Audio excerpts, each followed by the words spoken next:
Kamusta na mga Diyosero? Nako, sobrang miss ko na po kayo. Kaya naman, pag-uusapan natin ang isa sa mga pinakahihintay na mga Yamaha lovers, itong Lexi 155. Mga Diyosero, paalala lang ha, itong Lexi 155 sa Pilipinas ay standard version. So, hindi pa po ito keyless at hindi rin po ito ABS. Kaya pag-uusapan natin ang buong specs at features niyan. Kaya naman, hello mga Diyosero, mga boss, mga pops. Welcome back to Archie Alonso Motovlog. Yes, at kung di ka pa nakasubscribe, subscribe na. And don't forget to hit like, share, comment, and hit that notification icon sa channel nag-start ng pagka-canvas sa mga motorcycle units, parts, and accessories.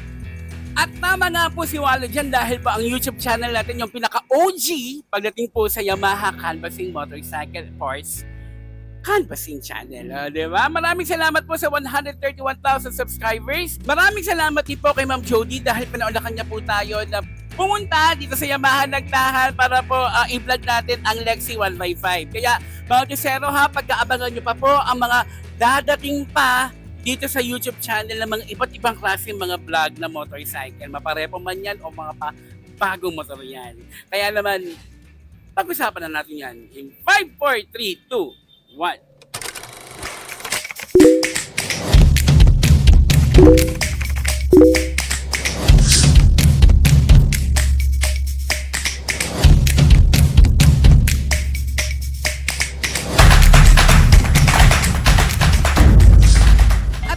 Magtuloy-tuloy sa specs and features ng Lexi 155, pag-usapan na muna natin yung presyo niyan.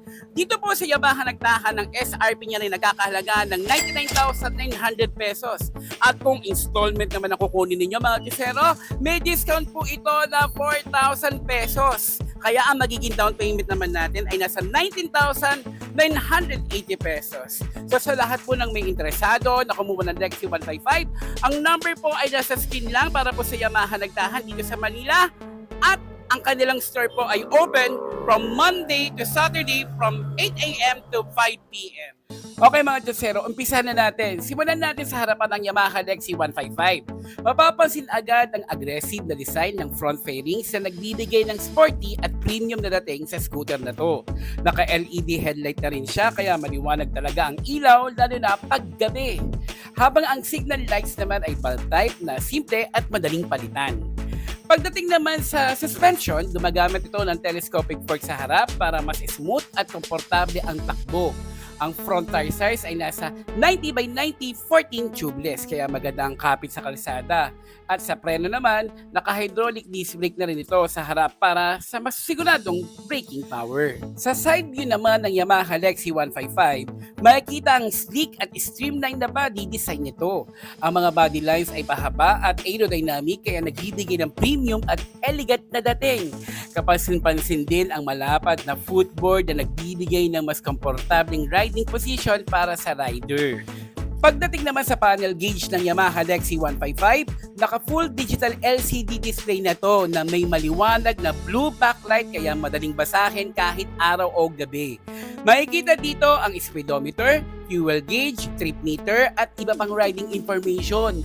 At dahil may Yamaha Motorcycle Connect, pwede rin itong kumonect sa smartphone para makita ang notifications at riding data. Pagdating naman sa controls at cockpit area ng Yamaha Lexi 155, mapapansin ang malinis at modern na layout nito. Ang manibela ay malapad at kurbado, halos kapareho ng NMAX kaya nagbibigay ng komportabling riding position. Sa left side controls, nandito ang headlight switch, signal lights, horn at pass light na ginagamit para mabilis na nagbibigay ng signal sa kasalubong mong sasakyan. Sa right side controls naman, nandito ang engine start switch at hazard switch para sa emergency situations. At sa ilalim na manibela, makikita ang USB charging port na pwedeng gamitin para mag-charge ng cellphone habang bumabiyahe. Meron din itong small pocket o bulsa para sa phone o maliit na gamit. At take note mga Diyosero, hindi pa keyless ang ignition system ng Lexi 155.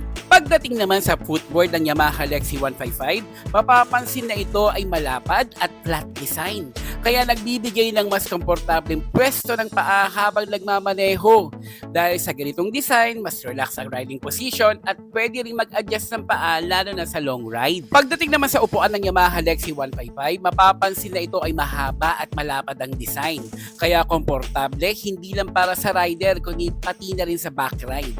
Ang shape nito ay ergonomic kaya mas relax ang riding position kahit sa mas mahabang biyahe. Pagdating naman sa underseat storage ng Yamaha Lexi 155, makikita na maluwag ang compartment na pwedeng paglagyan ng helmet at iba pang personal na gamit tulad ng kapote, gloves o maliit na bagay. Maganda ito para sa mga rider na lagi may dalang gamit araw-araw. Dako naman tayo sa likuran ng Yamaha Lexi 155. May LED tail light para sa mas malinaw na visibility habang bulb type naman ang signal lights. Ang rear suspension nito ay unit swing, may 100 by 90 by 14 tubeless rear tire at mechanical drum brake para sa reliable braking. Dito mga tesero, mapapansin din na nakaangat ang muffler ng Yamaha Lexi 155. Kaya may advantage ito kapag dumadaan sa basang kalsada o konting baha dahil mas iwas sa tubig ang exhaust. Ang Yamaha Lexi 155 ay may rear shock absorber na unit swing suspension na tumutulong para maging mas stable at komportable ang ride kahit sa lubak na kalsada. Mga tesero, isa to sa mga gusto ko sa Yamaha Lexi 155. Ito ay gumagamit ng Blue Core engine technology na idisenyo ng Yamaha para maging mas fuel efficient, mas malakas ang performance at mas environment friendly. Dahil dito, mas optimize ang combustion ng makina kaya mas matipid sa gasolina habang nagbibigay pa rin ng magandang power. Eksakto yan, no? Napakataas na talaga ng fuel natin per liter. Bukod dito, meron din itong VVA o Variable Valve Actuation Technology. Ang VVA ang nag-a-adjust ng valve timing ng makina depende sa RPM. Kaya nakakakuha ka ng magandang hatak sa mababang RPM at mas malakas na power sa mataas na RPM. So, ibig sabihin nito, smooth ang acceleration at consistent ang performance ng motor kahit sa iba't ibang bilis ng takbo. Eto na mga tesero, pagdating naman sa makina ng Yamaha Lexi 155, ito ay gumagamit ng 155cc single-cylinder engine na liquid-cooled, 4-stroke, single overhead cam at 4-valve. May bore at stroke na 58.0 by 58.7 mm at compression ratio na 11.6:1. Kaya nagbibigay ito ng magandang balance na power at efficiency. Ang maximum power nito ay nasa 11.3 kW sa 8,000 RPM habang ang maximum torque naman ay nasa 14.2 Nm sa 6,500 RPM na nagbibigay ng sapat na hatak para sa city riding at long ride. Ito ay may fuel injection system para mas tipid at efficient na fuel consumption. Electric starter para sa madaling pag-start at ang engine oil capacity nito ay nasa 1 liter at ang fuel tank capacity nito ay nasa 4.2 liters. Dumako na tayo sa dimension mga tesero. Pagdating naman sa dimensions ng Yamaha Lexi 155, ang overall length nito ay nasa 1,970 mm na may width na 720 mm at may height na 1,135 mm. Ang seat height nito ay nasa 770 mm kaya madaling abutin ng karamihan ng rider. May wheelbase na 1,350 mm na tumutulong para maging stable ang handling habang tumatakbo. Ang minimum ground clearance naman ay nasa 135 mm, kayang-kaya ang karamihan ng humps at uneven roads. Samantalang ang wet weight nito ay nasa 116 kg, kaya magaan at madaling i-handle lalo na sa city riding.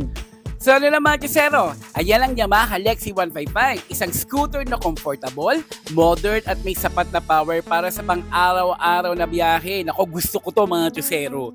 Perfect ito para sa mga rider na gusto ng relaxed riding position, malaking space at smooth na performance. Mga tesero, maraming salamat po sa lahat ng mga nanood ng Lexi 155. Ano po ba masasabi ninyo sa kanyang specs? Okay po ba? Comment naman po kayo mga tesero kung okay po sa inyo. Kasi kung comfort scooter pag-uusapan, para sa akin, nakaka-comfort si Lexi 155. Kaya mga tesero, pagkaabangan nyo po ang mga bagong lalabas natin mga vlog sa Reposes at sa mga discounted pa na mga motorsiklo. Dito lang po yan sa Archie's Alonso Motovlog. At maraming salamat po sa mga nag-add sa akin, sa mga nag-message sa akin sa Facebook. Sobrang appreciated ko po yan. Maraming salamat po at ingat po lagi mga tesero. Thank you! Hello mga chusero, mga boss, mga paps. Ilang beses ka naman na-flat sa gitna ng biyahe. Nako, tag-ulan pa naman at traffic pa, napaka-hassle. Kaya naman ipapakilala ko sa inyo ang Bushy Art Thai Sealant. Murang-mura sa halagang 40 pesos pero original at subok na. Sa isang bote lang kaya nitong selyuhan ang butas ng gulong mo in seconds. Ito ang mga benefits ng Tri-Sealant. Emergency ready, easy to use, pang motor, tricycle. Walang chemical smell, kaya walang aberya. Para ka may mekanikong kasama saan ka man magpunta. Kaya naman mag-Bushy Art Tri-Sealant na. Original, subok, maaasahan, walang takot sa tusok. Sa halagang 40 pesos, pang matagalan ng proteksyon. Kaya mga paps, huwag nang palampasin kung interesado ka. Tumawag lang po sa number na naka-flash sa screen. O kaya naman maging reseller, pwedeng pwede. Bushy Art, hindi basta sealant ha, lifesaver sa daan.